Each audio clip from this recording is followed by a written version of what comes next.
Hello again, everyone. I'm Anastasia, and with me is Irene as we continue this 50-day adventure into software architecture. Yesterday, in day one, we covered the basics, definitions, why it matters, and its role in scalable systems. Today, we're building on that by diving into key principles: modularity, separation of concerns, and the solid principles. These are the foundational rules that help create robust, maintainable designs. Excited to dive deeper, Anastasia. These principles are game changers for any developer. Let's overview what we'll cover today. These principles serve as essential guidelines for making smart architectural decisions.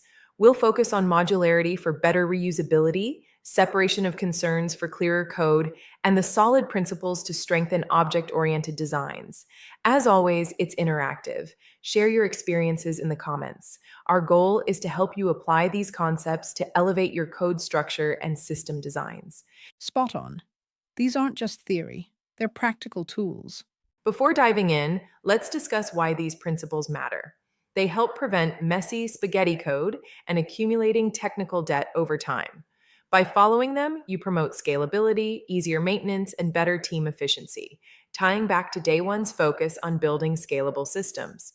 These form the foundation for the more advanced topics we'll tackle in the coming days. Absolutely. Mastering these early pays off big time. Starting with modularity, this principle involves dividing your system into independent, reusable modules that can function on their own. The benefits are huge. It makes testing, debugging, and updating parts of the system much easier without affecting the whole. For example, think of breaking a large monolithic app into smaller services.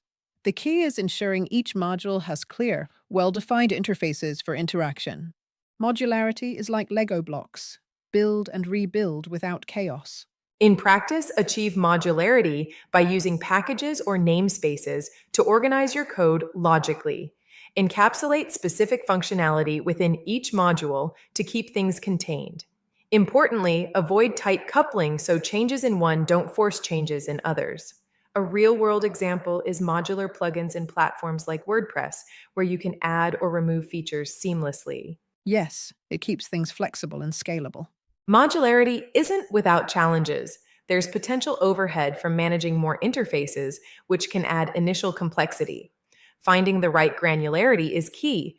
Modules that are too small or too large can create problems. Use dependency management tools like NPM for JavaScript or Maven for Java to handle this. The balance is in creating modules that are cohesive internally but independent externally. Good point. Practice makes perfect here. Next up is separation of concerns, or SOC, where each part of the system handles a distinct concern without overlap. This reduces overall complexity by isolating responsibilities.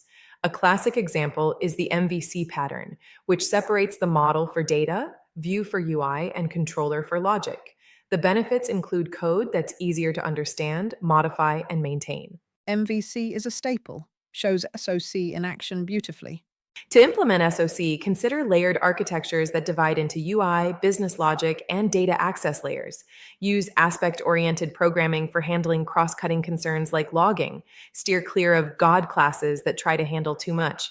Frameworks such as Spring and Java naturally enforce SOC, making it easier to apply. Layers keep things organized, prevents mess. Modularity and SOC work hand in hand.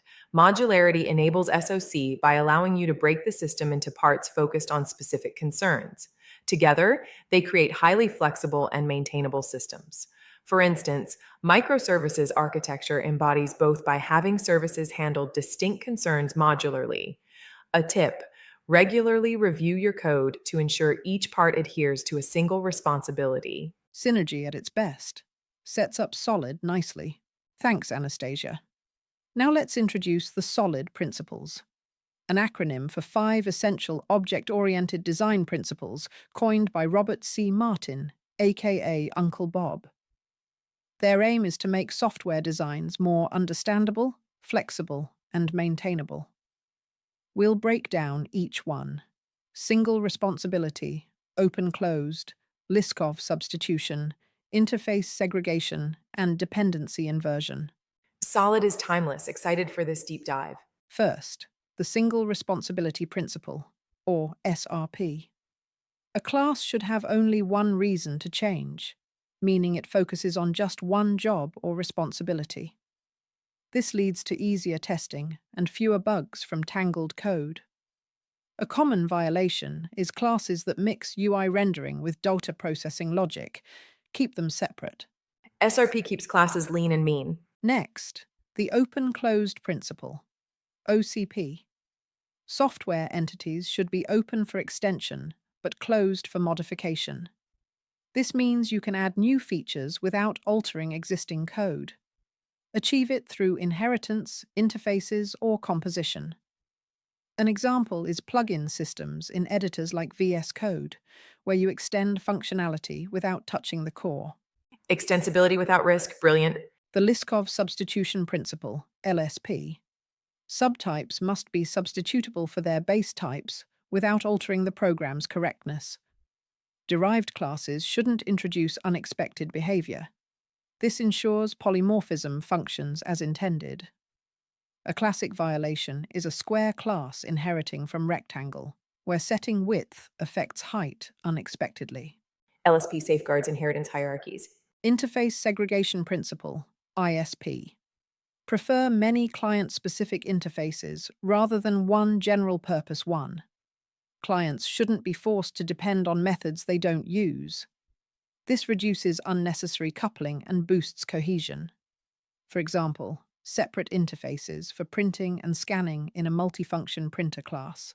Keeps interfaces focused and relevant. Finally, dependency inversion principle, DIP.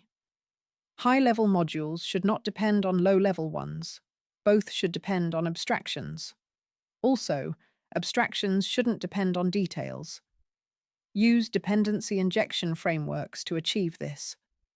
The benefits include easier swapping of implementations, like changing databases without rewriting code. DIP flips dependencies for flexibility. To apply solid in broader architecture, integrate it with modularity and separation of concerns for cohesive designs. It's especially powerful in object-oriented languages like Java or Scikit-learn. Leverage tools like IDEs with built-in refactoring support. Start small by refactoring existing code to align with solid principles.